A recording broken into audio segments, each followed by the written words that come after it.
Good afternoon. It's Friday, the 18th of November, 2022, just after 1 o'clock. Welcome to UK Column News. I'm your host, Mike Robinson. Joining me by video link, we've got Patrick Henningsen and Vanessa Beeley. Welcome to the programme. Both. We're going to get straight on here with the G20, which finished on Wednesday, of course. The comments or the announcements from the G20 came out yesterday. Let's just cover a little bit of what was said, beginning with vaccine passports. We acknowledge the importance of shared technical standards and verification methods under the framework of the International Health Regulations 2005 to facilitate seamless international travel interoperability and recognizing digital solutions and non-digital solutions, including proof of vaccinations. That should capitalize and build on the success of the existing standards and digital COVID-19 certificates.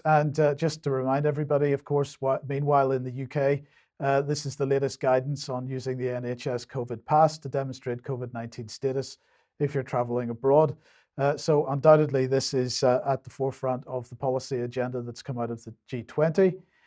It went on talking about mRNA vaccines. We recognize the need for strengthening local and regional health product manufacturing capacity, and cooperation, as well as sustainable global and regional research and development networks to facilitate better access to vaccines, therapeutics, and diagnostics globally. We support the World Health Organization mRNA vaccine technology transfer hub, as well as the spokes in all regions of the world, with the objectives of sharing technology and technical know-how on voluntary and mutually agreed terms. Central bank digital currencies. We welcome the successful completion of the G20 Tech Sprint 2022, a joint initiative with the Bank for International Settlements Innovation Hub, which has contributed to the debate on the most practical and feasible solutions to implement CBDCs. And just a reminder that just a few weeks ago, the Bank of England, following up on their announcements over the last couple of years, but saying that they are now seriously looking at this as an option. Then we've got carbon taxes. We're committed, the G20 said, to promote investment in sustainable infrastructure and industry, as well as innovative technologies and a wide range of fiscal, market, and regulatory mechanisms to support clean energy transitions, including, as appropriate, the use of carbon pricing and non-pricing mechanisms and incentives. Here again, I just want to remind everybody that, of course, this began, or at least the one iteration of it began at COP26 when Mark Carney, the UN Special Envoy for Climate Action, launched the Glasgow Financial Alliance for Net Zero. And if you want to know about that or more about that, have a look at Ian Davis's article, The Not So Great Carbon Reset Part 2. And then we come on to, well, what I'm calling commodity data. So the COVID-19 pandemic, the G20 has accelerated the transformation of the digital ecosystem and the digital economy. We recognize the importance of digital transformation in reaching the strategic development goals. We remain committed to further enable data-free flow with trust and promote cross-border data flows. So again, we have the British government absolutely pushing this. This was announced, we covered this on the news a couple of weeks ago, the fact that the Department for Health and Social Care loosening the restrictions on who can be in receipt of medical data in the UK. But let's look at the situation in a broader context, because here's Infosys. And this website here, which is Tom's Corner of the Internet, is highlighting the fact that Infosys had publicly published Amazon Web Services keys for over a year. And if we just look at the quote here from this, so this is definitively something, Tom says, this is definitively something that should have been reported to them. That's Infosys. I always let my curiosity get the better of me. So I listed the root of the Amazon storage. And from the content, it seems that the bucket contains data used to train COVID prediction models. Inside the Johns Hopkins Hospital directory, there appeared to be file names that looked like they contained some form of clinical data, which I did not exercise to verify, but nonetheless, clinical data on there. Now, we should remember who Infosys is. This is the company which is owned by Rishi Sunak's parents-in-law or father-in-law. So direct direct connections there to the British Prime Minister. Infosys clearly doesn't care too much about maintaining protections on people's personal information. But don't worry, we're releasing the restrictions on who can share and how data can be shared. And just as a brief comment on emphasis, if we have a look at this article from 2012, A Government of Common Purpose, Martin Edwards highlighting that David Cameron had met Common Purpose course participants at the Infosys headquarters in Bangalore. So quite a nest there of connections, but do we trust them to look after data? Of course not. And then finally on this disinformation, and we acknowledge the importance to counter disinformation campaigns, cyber threats, online abuse, and ensuring security in connectivity infrastructure. So we're going to come on to disinformation in the EU with Vanessa in a second. But just before we get to that, I just wanted to get your thoughts, Patrick, because there was quite a lot to unpack from the G20 announcement. Yes, that's correct. Well, my thoughts on that are that the obvious problem there is that this issue of the digital passports is being ratified um, basically away from the democratic process. In other words, we're not able to vote on this. This isn't something that the electorate of any of these countries, this thing that's going to affect everybody's lives. We don't have any say in that. It's being done by fiat at this sort of globalist NGO level. There are these sort of processes in place, these sort of agreements in terms of normalization of travel and standardization of public health precautions, i.e., some way to deal with pandemics or vaccinations. There's WHO agreements. That's all kind of embedded in what you just said. But the problem is this takes it a step further. And the fear is, as it was before 2 years ago, that if one country or two countries do it, then everybody has to basically do it to normalize the process. So it's all being done outside of anybody's decision making with any particular country, certainly not the electorate. That's what it was like with the war on terror, with all the various security protocols and barriers that we have to still endure. And I think it's the same thing, as the same problem has arisen here. So it's going to be a very difficult one to tackle because it's hard to know where to tackle it. Indeed. So, Vanessa, the last slide there, the last comment from the Bali summit was acknowledging the importance to counter disinformation campaigns. So let's start off with the European Union and the latest. And of course, they're talking about the war in Ukraine related to disinformation.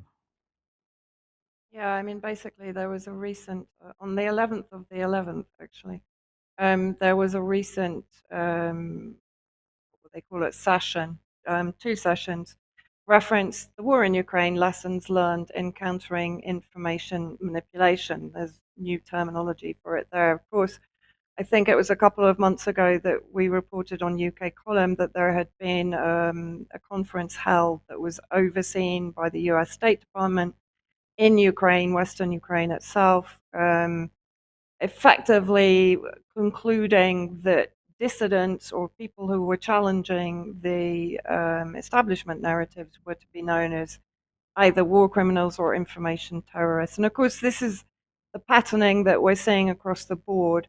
This is in the framework of the EU partnership with Aspen UK, the EU delegation to the United Kingdom organized a two-panel conference on countering the Kremlin's disinformation. Of course, there's no disinformation whatsoever from the West, is there? And information manipulation in the war in Ukraine. Experts from the European External Action Service, the Foreign Commonwealth and Development Offices, who are effectively experts in disinformation and information manipulation, behavioral insight, etc., and practitioners from Ukraine gave an overview of the Putin's government practices and had a thorough exchange on the lessons each of them has learned from countering them over time. But then let's have a quick look at some of the people involved. I again recommend that people go to the website and check it all out for themselves. We can only take a very sort of shallow dive into the information in the time we have. But let's have a look who was involved in the first session. Of course, Andy Price, the FCO's head of counter disinformation. And where's he from, Mike? as UK Column pointed out a fair while ago, and of course UK Column has been covering the Andy Price saga for some time. He was, of course, heading up Integrity Initiative, and of course that was created to do the work of the Foreign and Commonwealth Office's Counter Disinformation and Media Development Program. To pursue that agenda, the Institute for Statecraft, as you wrote yourself, Mike, the charitable think tank behind Integrity Initiative, received basically 1.2 million from the FSDO over the course of 2018. What is Andy Price doing now, according to an article by Kit Clarenberg in the Grey Zone? They've been talking extensively about Andy Price's relationship with British journalist Paul Mason. Leaked emails reveal how Mason's war on the anti-war left was conducted in close coordination with Price, and how the pair discussed constructing an intelligence-supported info-op that would be publicly presented as an organic grassroots endeavor. Sound familiar? They plan to call it the International Information Brigade, in effect, Integrity Initiative 2. So that gives you some indication of the caliber of the panelists in this disinformation conference. Now, the second panel basically goes into some detail about the 2022 Code of Practice on Disinformation. I don't know if you've covered this previously, but I've again cherry-picked from the strengthening of the Code of Practice of Disinformation, which has been signed and presented on the 16th of June by 34 signatories who have joined the revision process of the 2018 code. So what does some of that consist of?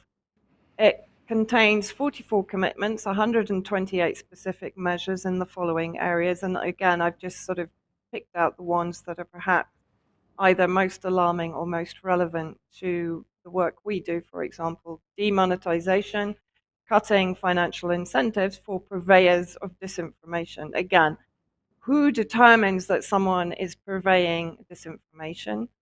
The strengthened code aims to ensure that purveyors of disinformation do not benefit from advertising revenues. Signatories commit to stronger measures avoiding the placement of advertising next to disinformation, as well as the dissemination of advertising containing disinformation.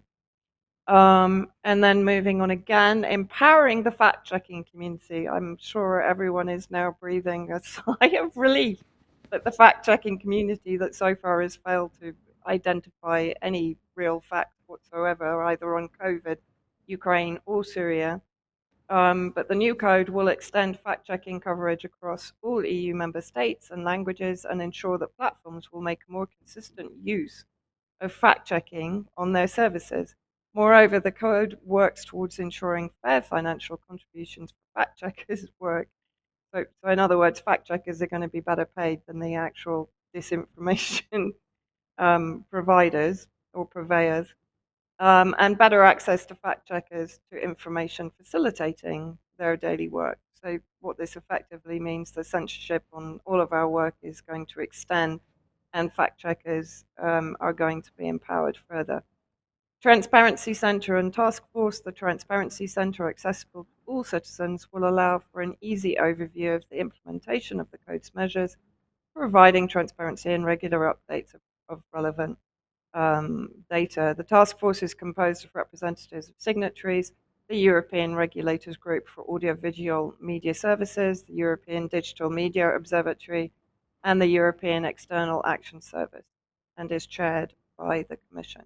So here is the EU, not only the UK, of course, getting involved from the point of view of online harms, but here is the EU strengthening its fact-checking and its determination to censure and destroy any dissident media.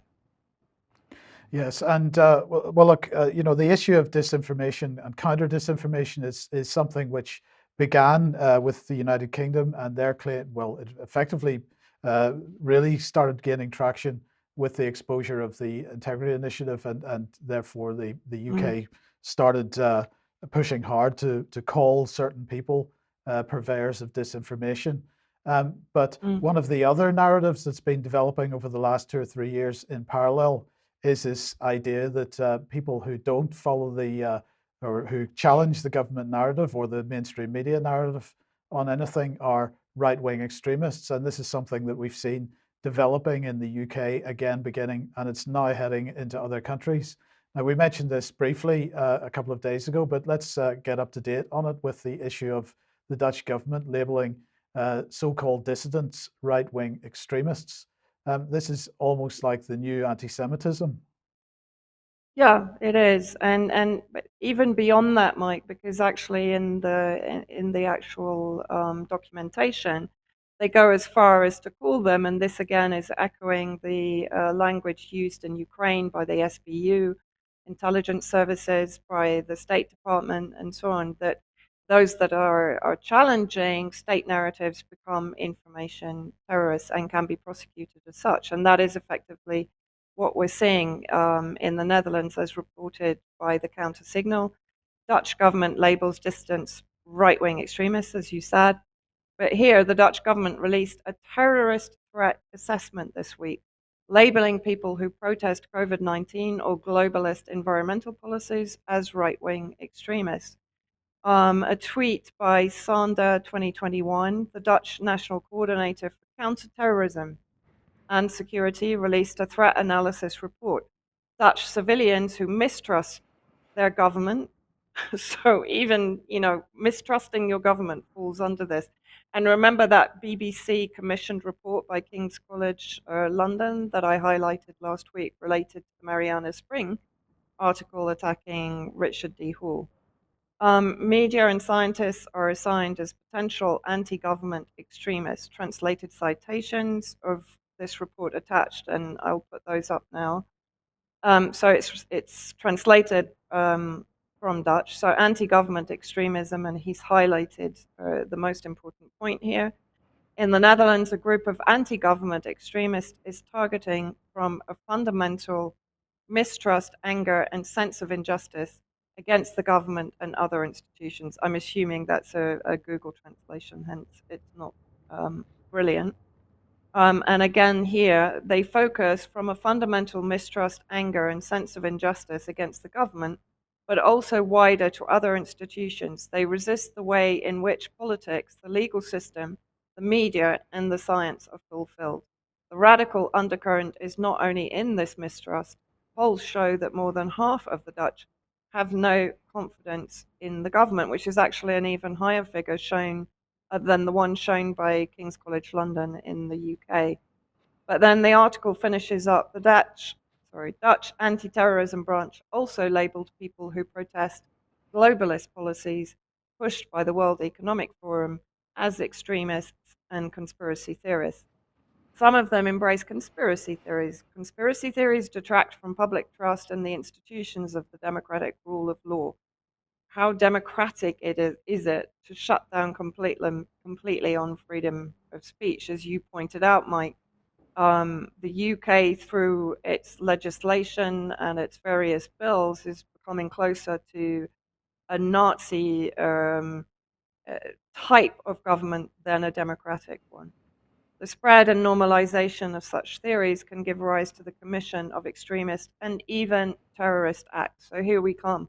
You know, just as they are claiming that we are extremists, their language is becoming more and more extreme in an attempt to be able to prosecute us for actually mistrusting them, number one, and then demonstrating evidence for why we mistrust them.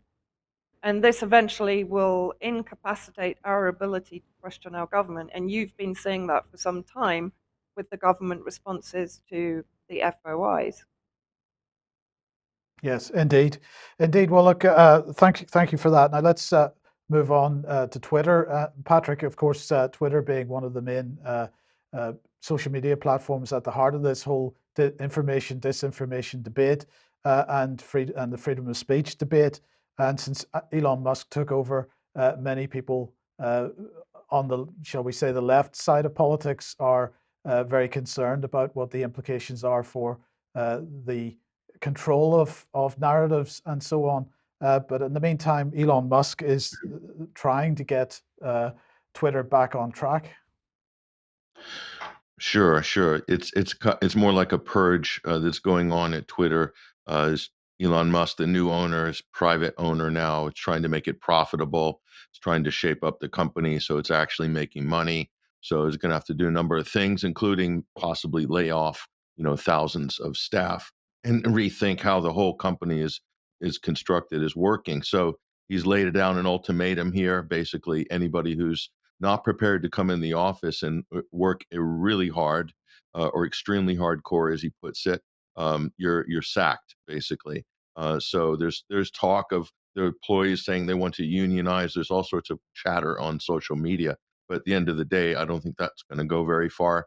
But what it is a lot of these people are content moderators and people working remotely, and this is just seen as a big drain. The whole point here is that Twitter was not running like a business, maybe even from the beginning, but when it had funding and when it had achieved escape velocity in terms of a big social media company, they don't function like a business. They're not accountable. They don't have to show a profit. They don't have to show that they're sustainable. It's basically Twitter became a political project. That's the point. And its main goal was to censor the public square. That became Twitter's main raison d'etre. Yeah, there's a lot going on in terms of information, and it provides various platforms for people to say certain things, emergency services, official government agencies, businesses. Everybody uses Twitter, but the political conversation is heavily moderated by fact checkers, by content moderators, by automated AI algorithms. So this is the problem, is this trying to regulate, and Twitter is a microcosm of what the government wants to do. And the government is working with Twitter to ban and censor people. That's been shown now. That's proven. That's going to come out in a congressional investigation. More of that's going to come out. There's a number of lawsuits that are in federal court right now about this very thing, banning people over COVID, meeting with public health, DHS, FBI, in order to delete posts, come up with blacklists and things like that. They're trying to regulate and centrally manage the information space. So it's the same thing as the Soviet Union trying to regulate and manage the economy. It's no longer a free market. It's going to become dysfunctional very quickly. The same with the information space. If this is the route that governments are determined to go down, but they need to collude with big tech firms at the moment to do that. And Elon Musk doesn't look like he's going to be playing that game. So he's going to butt heads with the government on this eventually, and it probably be they can come after him a number of different ways. So this is something to be concerned about. But there's a video of a Twitter employee. I guess this was. I think it's legitimate. I think it's real. This is pre-Elon, or before Elon, BE. This is of the BE era, and this is her on a typical, coming into the office. I don't know, just visiting the office, not working there, but visiting there. It's pretty amazing. If you want to roll this one. To a day in my life as a Twitter employee. So this past week went to SF for the first time at a Twitter office, badged in.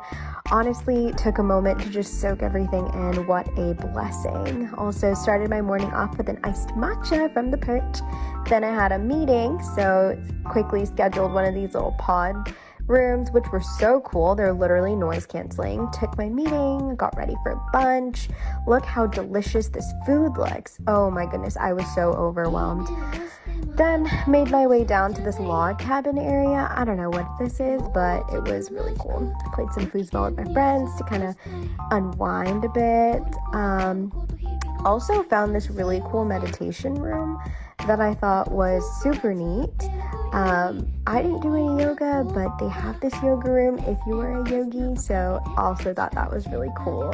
Had a couple more meetings in the afternoon, had a ton of projects that we needed to knock out. Say hi to my teammates.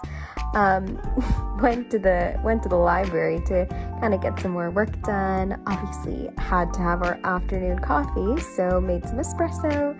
And then before leaving for the day, had some red wine that's on tap. Went up to the rooftop and just honestly enjoyed the beautiful weather. So awesome trip. Just like the UK Column Office, Patrick. Yeah. So Elon Musk getting rid of the cafeteria. So it turned out this he's spending millions of dollars per year on staff food, and that's all going basically. So he's basically trimming all the fat. I mean, pretty incredible. I think that's authentic. I think but it's doing the rounds on social media in conjunction with this latest uproar at Twitter. So interesting, but we'll see how this situation unfolds over the next couple of months. Yeah, I mean, Vanessa's talking about the disinformation situation in the EU. We know what's happening in the UK. We know what is attempting to be happening, has been attempted to happen in the United States with respect to this. Do you think Twitter will be able to take a stand against some of this legislation that's appearing around the world, particularly the EU, because they tend to have a much stronger enforcement? Yeah, I mean, they could easily take the same route that Rumble took, which was, I mean, Elon Musk he's kind of an FU guy. He'd be like, well, FU, like Rumble said to France. France is, oh, well, we can't have Rumble on French airwaves or in the internet because you guys have RT. And until you delete RT or block RT, we're not going to, we don't want to allow Rumble. Rumble said, well, FU, we're not deleting RT. So, and we don't care about the French market anyway. So piss off, basically. I mean, that's the attitude I think Musk is going to have because a lot of more people are dependent on Twitter. And what you're going to find is a lot of people in these countries in different markets are more dependent on Twitter for basic functions of communication than Twitter is on that particular government in terms of ad revenue. So if you look at the scale of Twitter right now, where its money, where its income is coming from, I mean, Elon Musk has already done a couple of optimization exercises in terms of advertising that will immediately could potentially double their ad revenue within like 12 months. So he's already sort of going to be making changes like that. So it might come down to that. I think it's going to raise this conversation, this debate to a more adult level because at the moment it's been headmaster student and governments have been able to say and do things and assume things that are just patently ridiculous and against every single principle in their constitution or any of the values or democratic values that they pretend to uphold. They've been able to sidestep and get away from actually engaging in a hard debate on all that. And maybe this situation might raise that issue a little bit more into the conversation where people sober up a little bit and realize what they're attempting to do, which is like put an Orwellian grid down on speech and communication, which is what governments in Europe and in the U.S. as well would like to do. Yes. Okay, thank you for that. Now, if you like what the UK column does, you would like to support us, please head over to community.ukcolumn.org. There are options to help us out there, become a member, or you could grab a membership for somebody for Christmas. Membership vouchers are available on the UK column shop, but please do share the material you find on the various platforms. Now, obviously on Wednesday, let's move on to Ukraine. We were talking about the claims about missiles falling in Poland and so on. Your first headline here saying Zelensky has backtracked on missile claims. Has he done that? He sort of has. He's hedging a little bit. As you know, he kind of doubled down on his original statements, which you've covered earlier in the week, that it was definitely Russia. It's definitely a Russian missile, and it could only have been a Russian missile. So when he was doing this Bloomberg New Economy Forum, I mean, I don't know how this guy keeps up or who manages his social calendar, but he's on a Zoom meeting at all of these sort of institutional things every sort of day or multiple times a day. When does he get time to actually govern as a wartime president in Ukraine is beyond anybody's guess here. But this is what he said. I don't know what happened this time. We do not know for 100%. Well, we do know for 100% what happened, President Zelensky. It was Ukrainian S-300 missiles that dropped into Poland on a farm. You guys clearly don't know how to operate your air defense systems, and you're firing stuff all over the place because Russia has denied having any activity on the Ukrainian Polish border. And if there was any evidence that Russia did have any missiles flying around there, it would have already been aired globally. So, like, what exactly happened here? And the president goes on, but I am sure that there was a Russian missile, and I am sure we were launching air defense missiles. So, this is like a really ham fisted effort by Zelensky to try to patch up what he did was attempt to drag Europe and NATO and the West into World War III type situation by going on and demanding that they escalate because NATO, quote, territory has been breached. Okay, NATO doesn't have territories. NATO has member states. It doesn't have territory. Just a little reminder there. So that's what he was up to there. And so he's kind of in a bit of a conundrum, Zelensky, because he's really woken up the Europeans, and they're realizing what a psychopath this guy is, what a charlatan he actually is. And people will start pretty soon realizing that 3 years ago he was doing third-rate vaudeville comedy on Eurotrash television in a European backwater country, and politically a backwater, Ukraine. And now he's president and world president, according to a lot of people. But this whole point of the missiles, just rewind it back to 2021, Sanjay Javid and the comment he made about toe caps. But just a reminder, if we play this. But let's be very clear, Nick, that if a single Russian toe cap steps into NATO territory, there will be war with NATO. You remember that one? Yeah. Yeah, incredible. So the toe cap. So I don't see Javid. He was very quiet. I didn't see him raising hell about this latest incident. Everyone's gone kind of quiet because when the reality hits, it's a little bit different. It's easy to sort of posture the way they have been the last couple of years. So a lot of people were concerned about how close hostilities are getting. But I want to throw something out because I personally think it's possible that this was more than just an accident by Ukraine. And I want to point to this, which is something that hasn't got a lot of coverage. The CIA director was meeting with Duda at the very moment, almost the very moment that this actually happened. And this is interesting here that he was there. So do you believe in coincidences? And we go on. Not only that, he actually met with Zelensky. And apparently he was at the U.S. Embassy while this thing was actually happening in Ukraine. So in Kiev. So like what's actually going on here? If you look at the pivot that's went on after this, so Zelensky put out his ham-fisted uh, Instagram message or whatever, demanding that we go to war or do something or react NATO. But what it's done is it's opened up the conversation to push towards negotiations. Whether they're going to get there or not anytime soon is anyone's guess.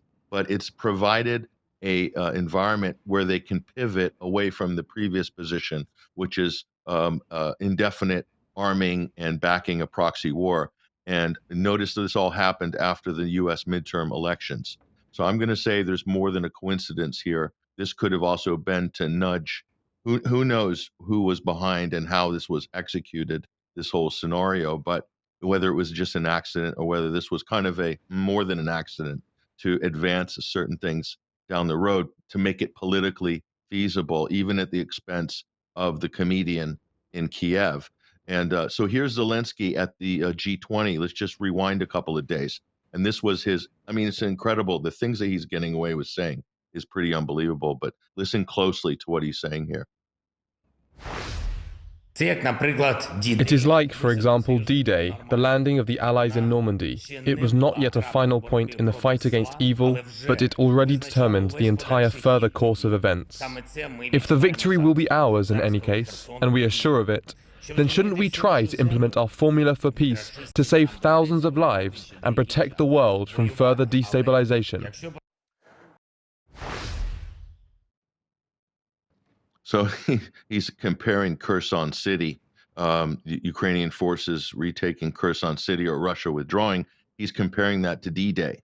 So, I don't know how he's able to get away with this stuff with Europeans, but he's getting away with it.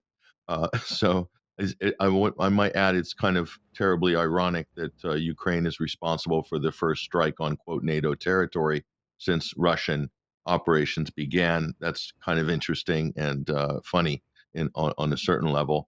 But let's look at the peace proposal that he put out at the G20. It kind of look, radiation and nuclear safety, okay, fine. Food security, okay, whatever. Energy security, that's a whole mess right there to untangle, and he's not going to be the one to untangle that.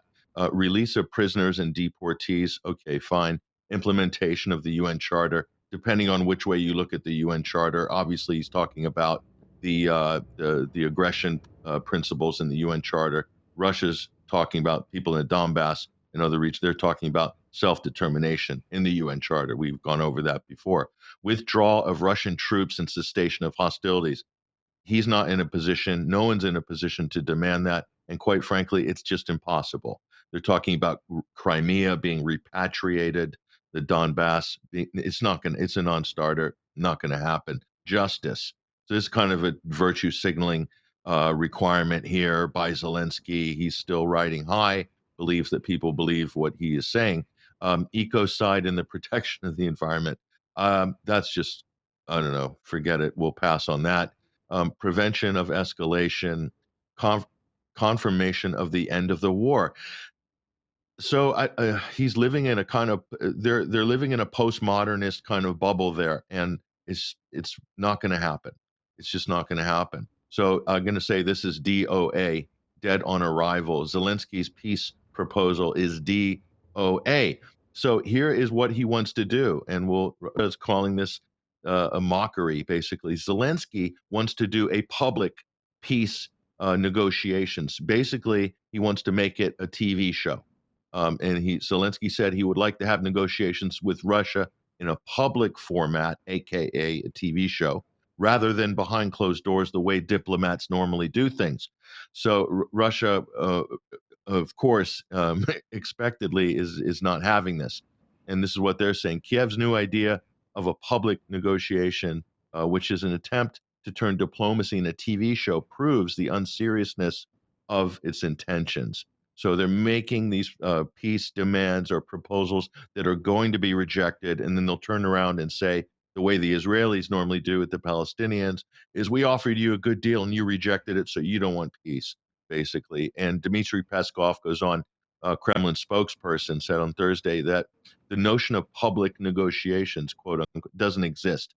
So one thing is obvious, the Ukraine side doesn't want any talks. So it's basically designed to fail. That's what it looks like right now. And I might note, Russia has not changed its position regarding negotiations. They've been pretty consistent the whole way. Ukraine keeps waffling all over the place, so you can't really get a read on what they want to do.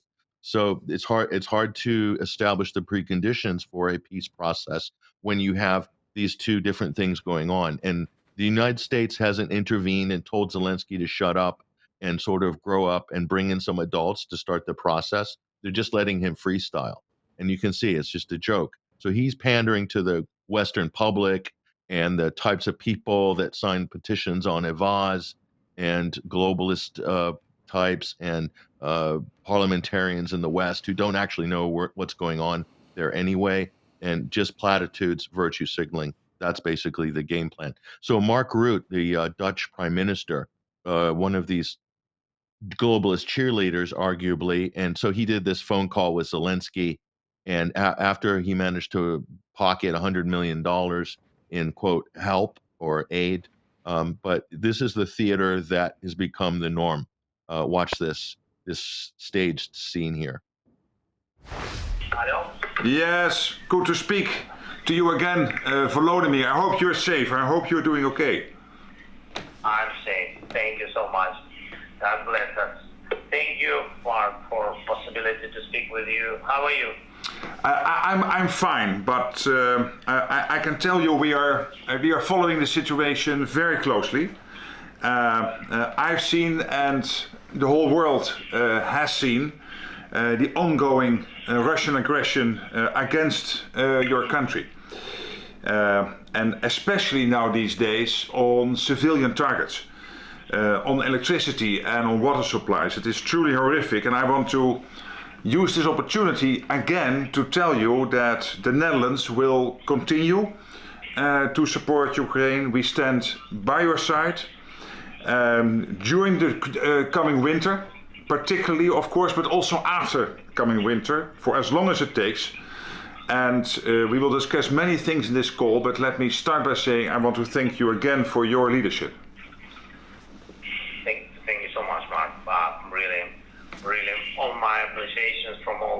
Ukrainians for your support and for the support of your society. I wanted to also. I mean, it's a joke.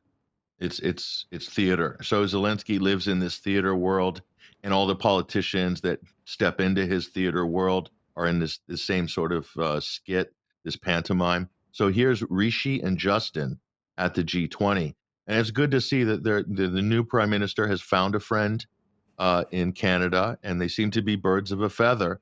They look very good together as well. They make a nice, a fetching couple, as it were, politically speaking. But here they are speaking, doing a Zoom call to Zelensky, and this is all for public show. This is to make it more sort of human, to make it more accessible, the Ukrainian issue. This is why they put out these sort of videos, but they're just laughable. This one particularly is something else. We'll go ahead and roll this. Prime Minister Trudeau, Prime Minister Sunak, President Zelensky, please go ahead, you're online. Hello, Volodymyr. It's Rishi and Justin. I really wanted you to hear from us as friends. We absolutely know how difficult yesterday was. It was horrific for you and your country, and we have called it out in the session that we've just had and on the media here this morning, and we made that point loud and clear to everyone who was here that what your country had to live through yesterday was unacceptable and represented yet more barbarity from the Russians. We stood united in condemning it. Rishi and I really wanted to reach out to reassure you, to show you we're standing with you, and to say we're gonna figure out this step by step all together. Thank you, Volodymyr. Talk to you soon. You know, Patrick, on Wednesday's program, we showed the photograph of them together making that call, and I made the remark about the mobile phone. I hope it was an approved mobile phone and so on.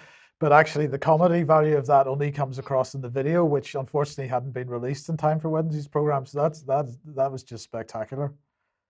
Well, it's good to know that Rishi has called them out. He's called them out in the session. So, I mean, that's going to send a strong message to Russia that Rishi Sunak's been calling them out. So it's really laughable. This is a real clown show at the G20.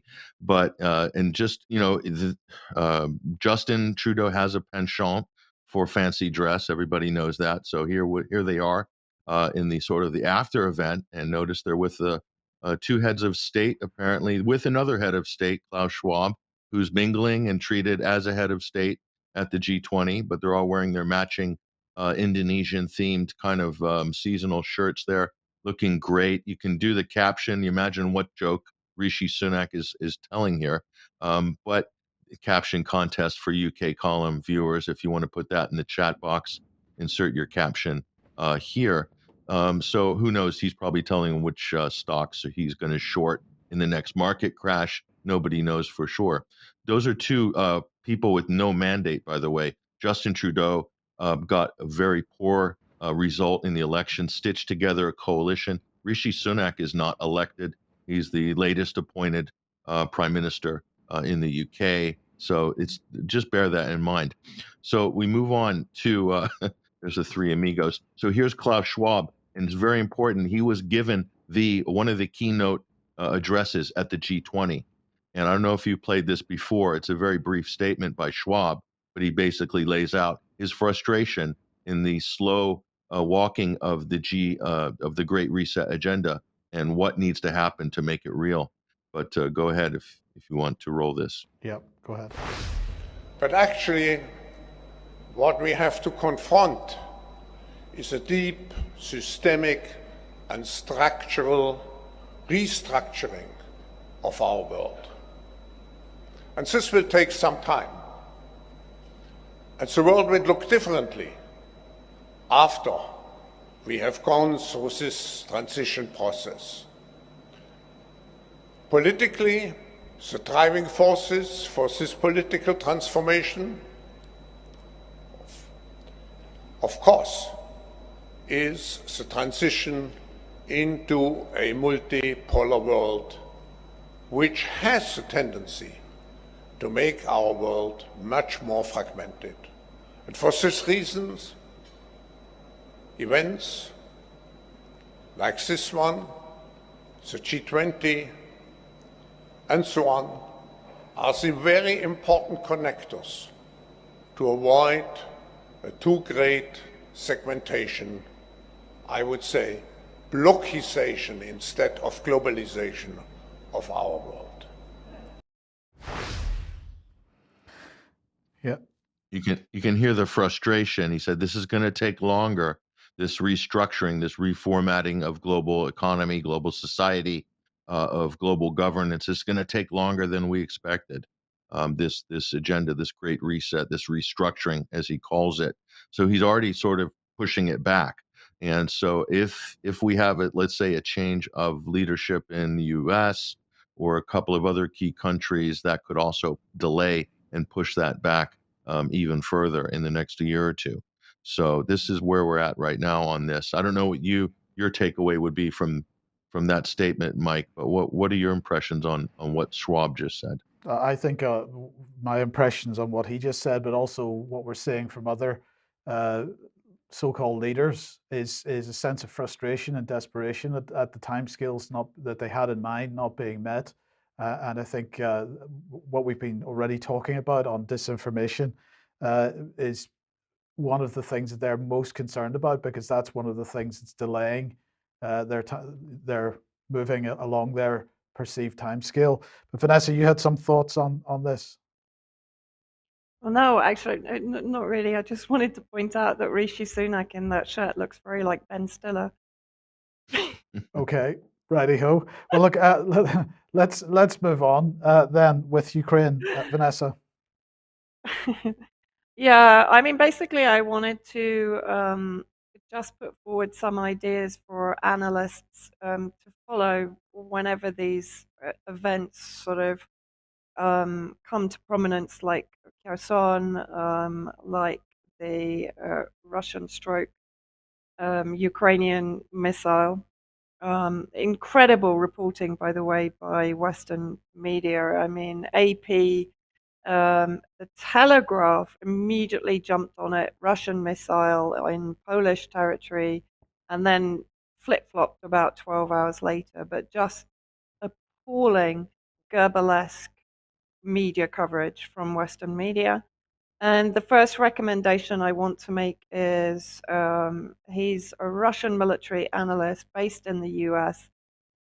His YouTube channel is not that easy to find because it's not actually, it's not under his name.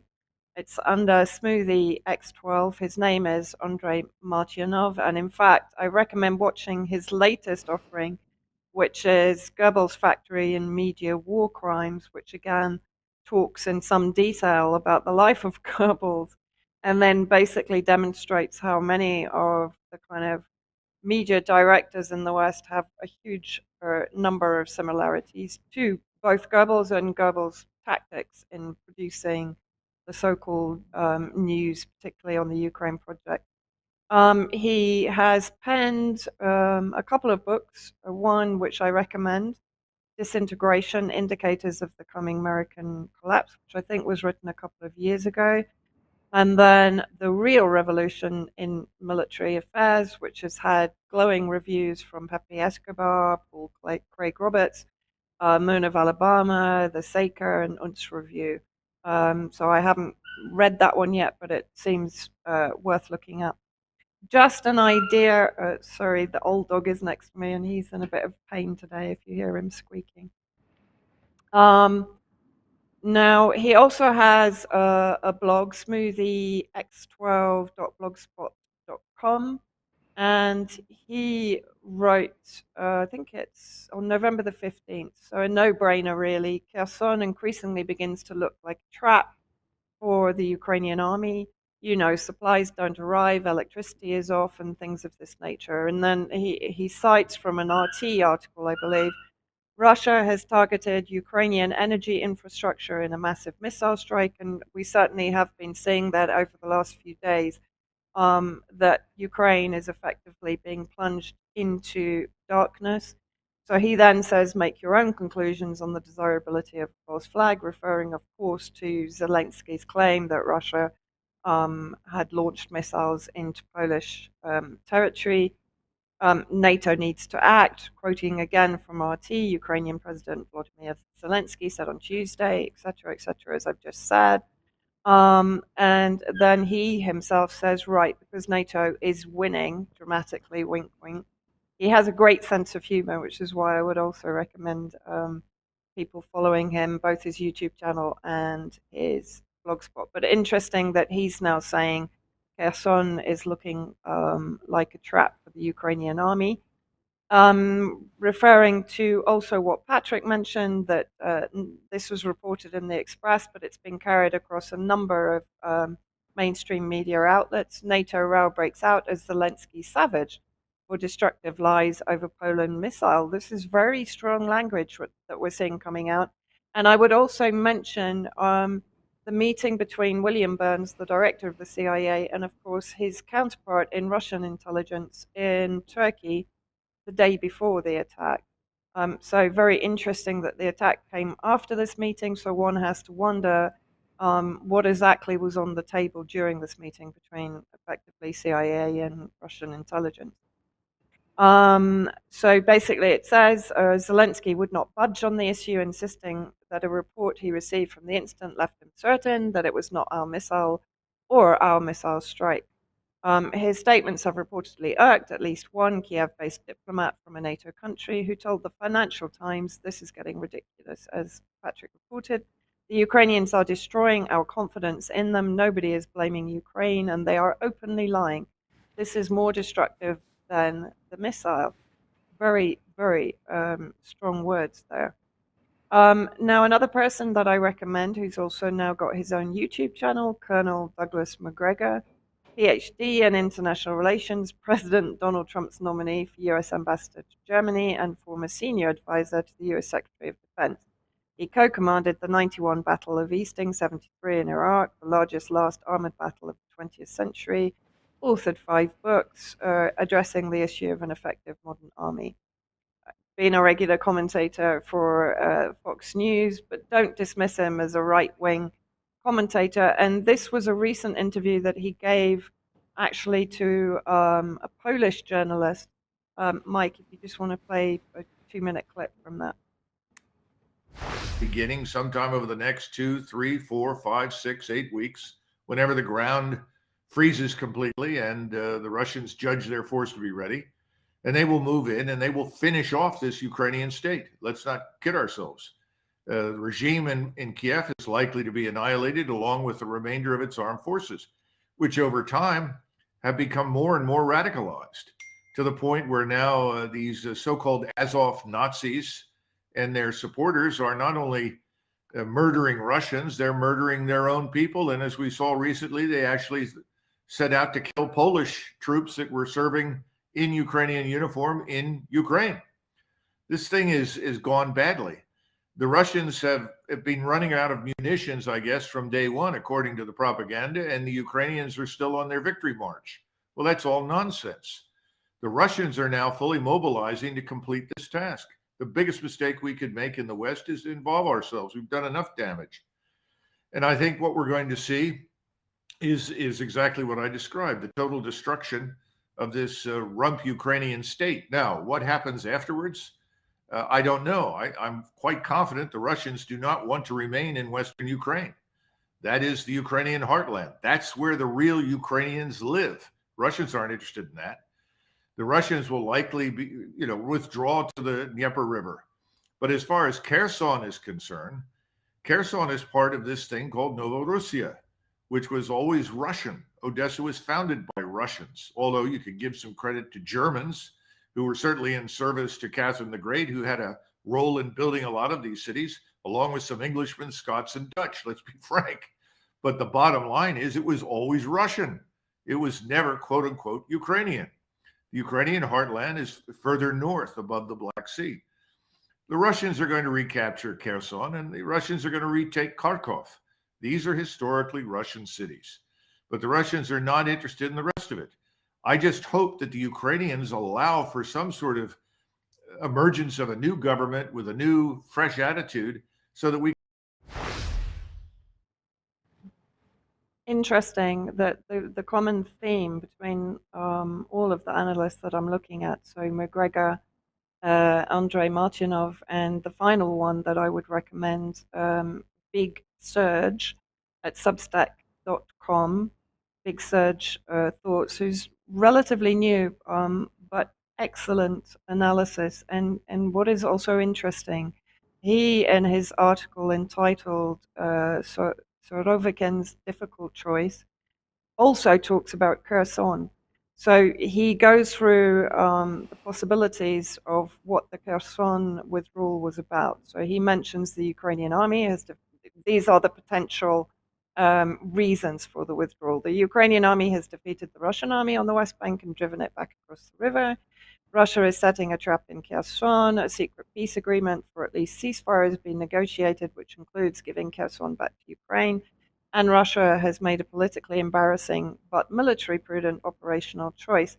So effectively, in the end, what he concludes after sort of some very, very salient analysis is that point 4 is the most likely. And basically what he says, again, that correlates with what the previous two analysts have been saying. He says at the end, in this way, the withdrawal from Kherson can be seen as a sort of anti-Stalingrad.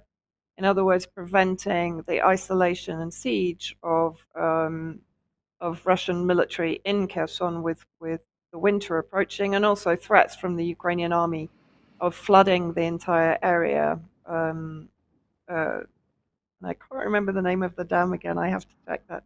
So instead of political interference hamstringing the military, which is, of course, what we often see with Western military strategy, he says we have the military freed to make operational choices, even at the cost of embarrassing the political figures, I would add, to some extent. And this ultimately is the more intelligent, if optically humiliating, way to fight a war. So the point he is making, of course, is that Russia's strategy in Ukraine has military intelligence behind it. I don't mean intelligence as in the organization, I mean in intellectual intelligence behind it, rather than political intelligence driving it. And I think that is what the West fails to understand pretty much all the time. One other point that McGregor made in the interview, and I haven't had time to check it, is that the French army would be out of ammunition in 4 days. That drew a sharp intake of breath from the interviewer, but and from myself as well, because what he was basically saying is that the EU armies are simply not prepared for war. You might have a comment on that, Mike. No, I think that covers it very well. So thank you very much for that, Vanessa. Let's come back to the UK then, well, what was going on in Parliament yesterday. Here is the announcement of the autumn statement.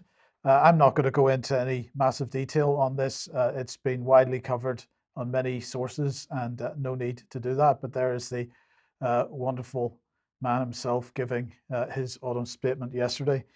Just very briefly, the Office for Budget Responsibility pushed out a few graphs on Twitter yesterday. The economy has entered a recession, and they're forecasting that that's going to last for just over a year.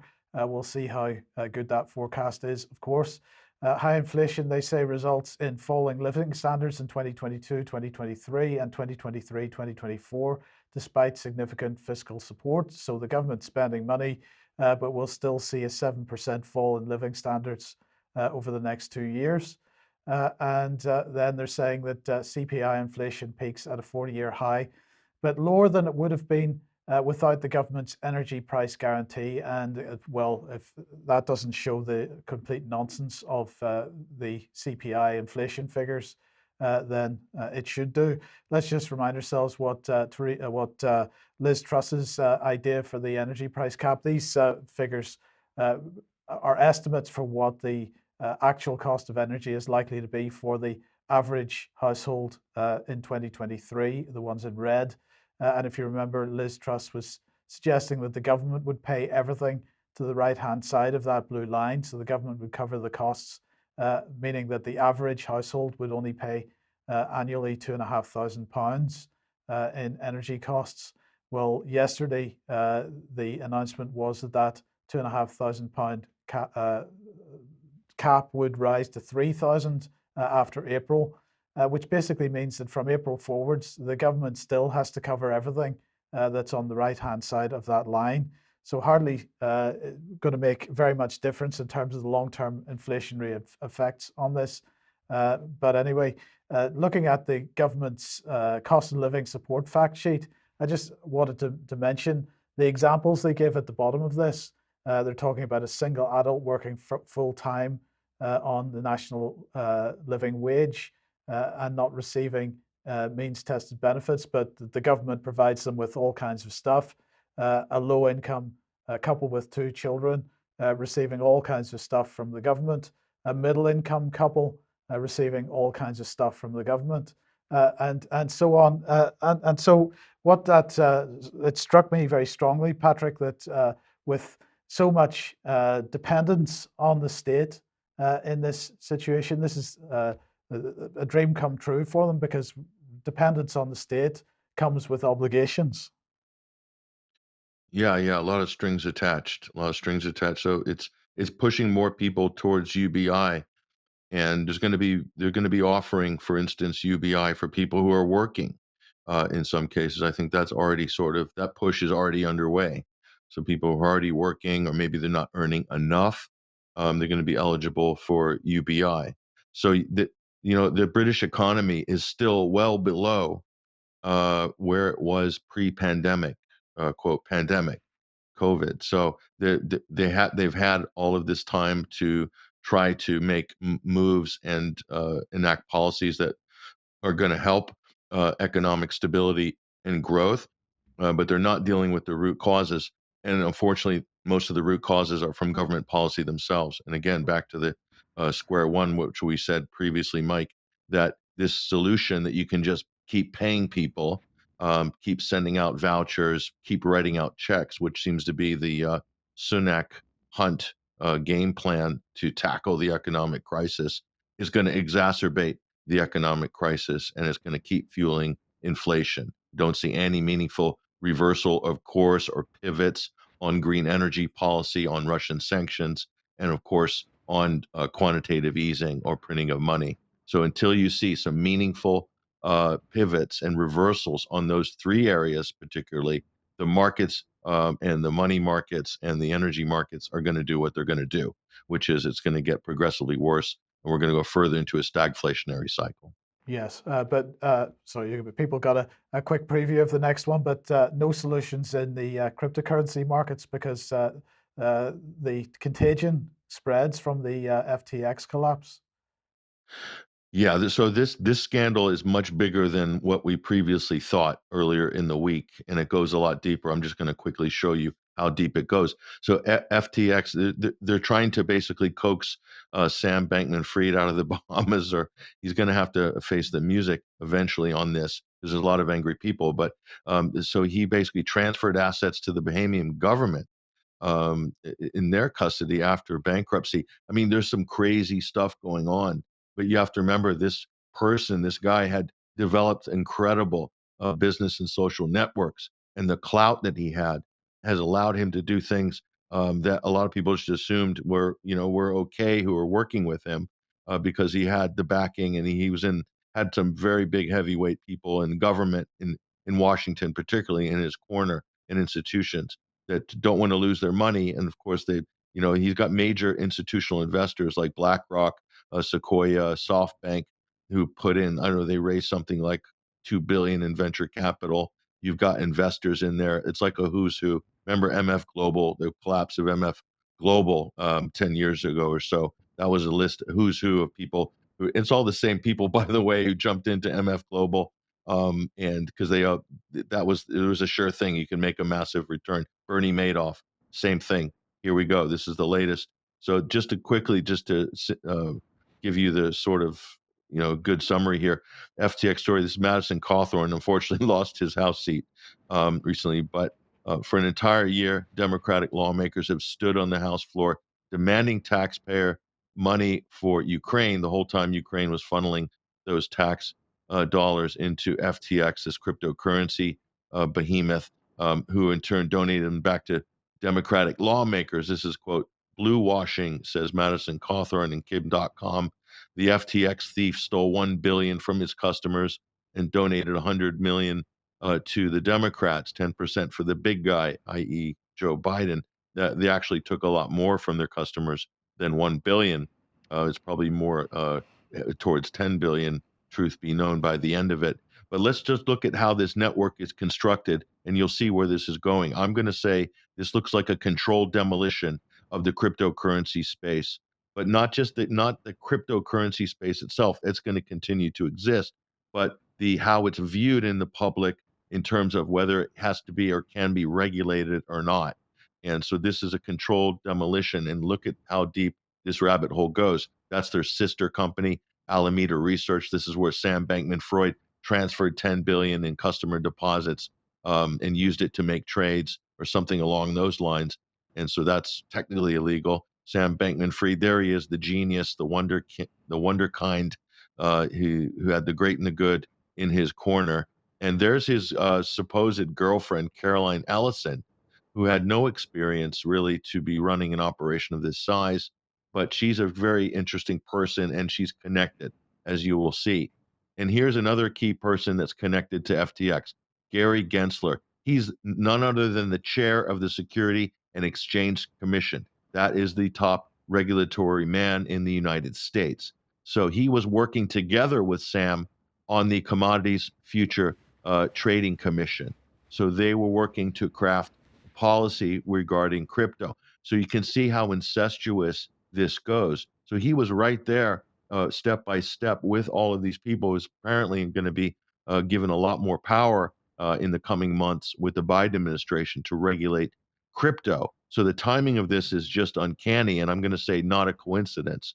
And so it's interesting that Gary Gensler used to work under Glenn Ellison, who is the father of Sam Bankman-Fried's girlfriend, Caroline Ellison, who has no experience in managing multi-billion-dollar funds. He's the head of economics at the Massachusetts Institute of Technology, where Sam Bankman-Fried graduated from. It's where he got his degree before he started his wonderful career trading on Wall Street, and then jumped to crypto and FTX after that. But it gets even more interesting. Joseph Bankman, the father of Sam Bankman-Fried, is a top tax lawyer, one of the premier experts in this field in the United States. He's a professor of law and tax law at Stanford University. So he is also involved in the conversation, the legal conversation regarding the regulation of cryptocurrency. Isn't that interesting? And would very likely be in touch with people like Gary Gensler working on this as they go as a running concern. But here's the other interesting part. Barbara Fried, the mother of Sam Bankman-Fried, is a major Democratic Party fundraiser organizer, including I believe she's in charge of Mind the Gap, which is a major sort of Democratic fundraising tranche, and get out to vote efforts, and all of these. The ground game for the Democratic Party in the last couple of elections really went through these organizations. So he basically had positioned himself in here with clearly running a fraudulent operation. I would think that Gary Gensler would have known that. Everybody should have seen that, but didn't. And so this looks like the timing of this is unbelievable. And so this broke after the election. So this was a story. Everyone knew this was happening. Everyone knew this was going to collapse and the bottom was going to come out of it. But they held it until the election. That's the important part. And so guess what else just dropped in the last 2 days? And again, this is no coincidence. This is why I'm calling this a controlled demolition of the crypto space. The New York Federal Reserve has just launched a 12-week central bank digital currency CBDC pilot program that's going to enroll all of the major banks in this, including Citibank, Wells Fargo, BNY Mellon Bank, and others. And they're going to be involved in this central bank issued central bank digital currency. And so this is going to be basically setting the framework for how these new tokens are going to be used, and which blockchains they're going to be working with, and so forth. So this has provided the perfect opportunity, a loss of confidence in one part of the market, and then the problem created, and now the reaction, public outrage. Lots of celebrities got burned in this, top athletes, millionaires, billionaires, etc. Lots of politicians, and now the outcry for a solution. What's the solution? It's CBDC. The timing of the rollout of this is almost like it's been scripted. And so I'm just saying this looks incredibly dodgy on a massive level. And it goes into politics, goes into banking, finance, everything. So, I don't know. It seems like that's what's going on in my opinion. Well, indeed, and well timed with the G20 statement on this issue as well. So, look, I'm just going to give a bit of a warning about the video we're about to show in a second. But we received an email this morning, and I just wanted to highlight this. It's from a source that's saying, I'm an egg farmer from Yorkshire. I wanted to share the attached video with you that was played by a government vet at an avian influenza webinar last night, showing the before and after culling shots of some turkeys and laying hens that had tested positive for H5N1. So the issue of food and so on increases to rumble on. I'm just going to give a warning about this video. Some people may find it a little bit distressing, but let's just have a quick look at this.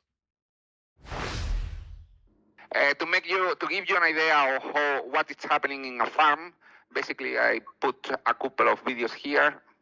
So you can see this is a turkey farm. Okay, this is day one when they report the disease, when they have 4 deaths in the first house, and this is that house.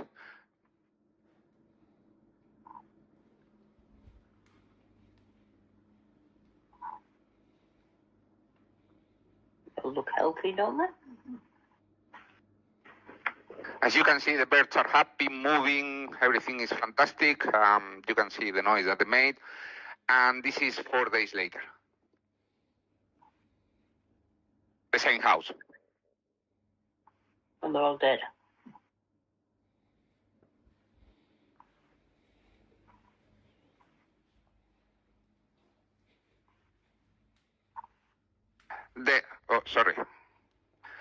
This is a laying hen. So it goes on to talk about a chicken house, and the email that we received goes on to say this: as you will see, both flocks had experienced only moderate levels of mortality and are looking in great health up to the point of being gassed and are dead in the houses. Thousands of turkeys wasted and thousands of eggs that will now no longer be heading to supermarket shelves every day. I see stuff like this, and it makes it very difficult to believe something very underhand is not going on with our food systems. And Patrick, very, very briefly, I just wanted to once again highlight Slaughtered on Suspicion, the documentary that we made back in 2014 or something like that, talking about the foot and mouth disaster. And although we're not seeing a slaughtered on suspicion policy in quite the same way, we are seeing the slaughtering, the mass culling of animals on the basis of, in this case, what, a PCR test. This is going to have a massive impact on food supplies, but we have to remember that it was Neil Ferguson and his models which caused the slaughtered on suspicion policy back in 2001, and we see the same type of policy being implemented now. It's exactly the same, actually, as the foot and mouth crisis. It is slaughtered on suspicion. It's exactly the same.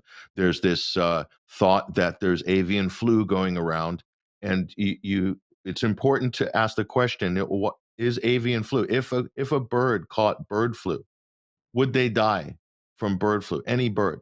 And the answer is probably no. The basis of the slaughter, of the preemptive culling, is to reduce the suffering of the bird. This is one thing that I've seen when I've dug into this. They're saying, well, it'll be hugely painful, and they're going to have sores on their bills and mouth and whatever. And so it's the same type of thing as the foot and mouth thing. There is no evidence that there is an avian flu epidemic, first of all, or pandemic, and B, that it's not even fatal to the birds. So if there was such a thing as an avian flu, they can't show that it's ripping through the population and killing birds. So, what's the point of it? So what is the point of this exercise? That's the question. Well, And I many think, people said, yeah, go Patrick, ahead. that the point of the foot and mouth exercise was to effectively kill the British beef herds. The question is the same policy now being implemented with respect to turkeys and chickens? Yeah, it's a compassionate call. A compassionate call. So to alleviate suffering of the animal, you have to kill the animal, and like kill animals that are perfectly healthy.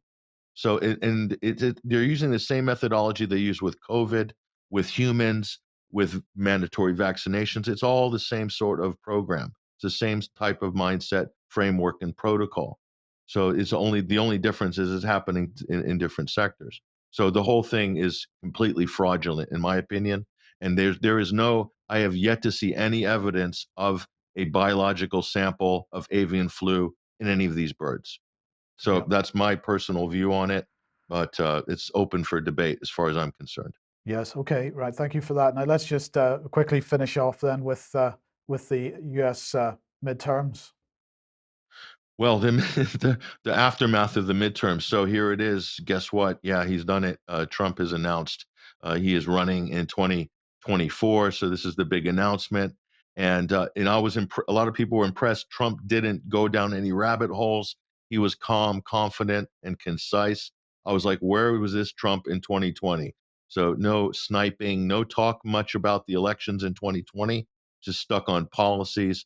So that's interesting. So things are developing. It's an early announcement, 6 months earlier than when you normally announce. So we'll see what happens. I think it's healthy for the political system in the United States anyway. But two things happened, which I said were going to happen last Friday. And those two things are that the Republicans would have an 8-seat majority in the House. And that's what it is at the moment. It is currently an 8-seat projected majority for the Republicans. So the Republicans have taken control of the House.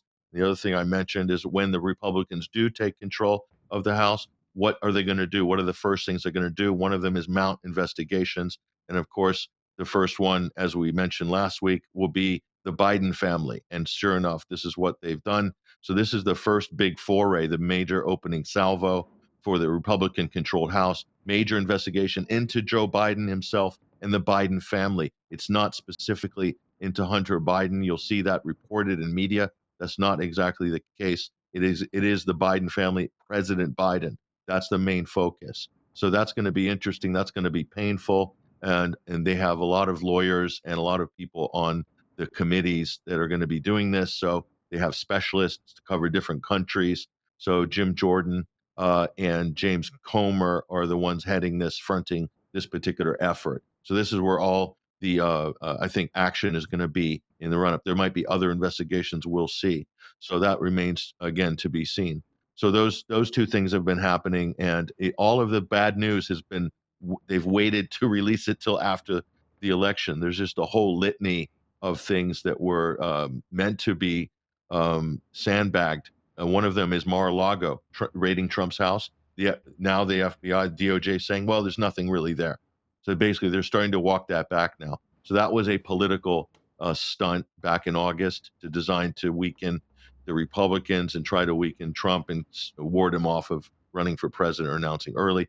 Biden's student loan forgiveness program struck down again by the courts. The courts waited till after the election to make that announcement. The collapse of FTX and all the Democratic donor activity tied to that waited till after the election. So once again, all convenient and politically timed. Yes. Okay. Brilliant. Thank you. Thank you very much. Thanks to Patrick and Vanessa. We've got to end it there.